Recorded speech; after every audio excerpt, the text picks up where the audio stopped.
Wakati teknolojia ikiendelea kukua kwa kasi duniani, wataalamu wa lugha na baadhi ya wananchi wanasema kuwa ukuaji huo umeambatana na kupungua kwa matumizi ya lugha za asili, hususani miongoni mwa watoto na vijana wanaokuwa wakitumia zaidi lugha za kigeni kupitia mitandao ya kijamii na mifumo ya kidijitali. Baadhi ya wazazi wa jiji la Mbeya wameishauri serikali kuona umuhimu wa kuingiza lugha za asili katika mitaala ya shule za msingi na sekondari, wakisema hatua hiyo itasaidia kulinda utamaduni na kuimarisha utambulisho wa taifa.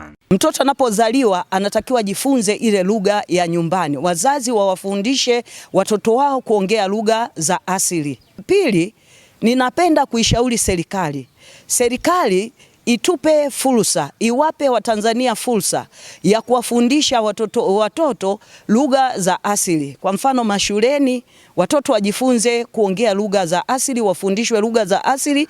Wanapofundishwa Kiswahili wafundishwe pia lugha za asili. Tunathamini vya wengine na tunaacha lugha za kwetu.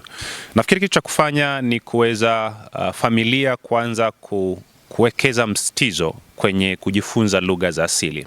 Kwa mfano hapa Mbeya utagundua kuna tamaduni moja ambayo nimeiona, wakienda kwenye msiba au kwenye sherehe wanaimba lugha zao za asili. Sasa kama kijana haujajifunza hizi lugha, ni kama unaonekana sio sehemu ya jamii.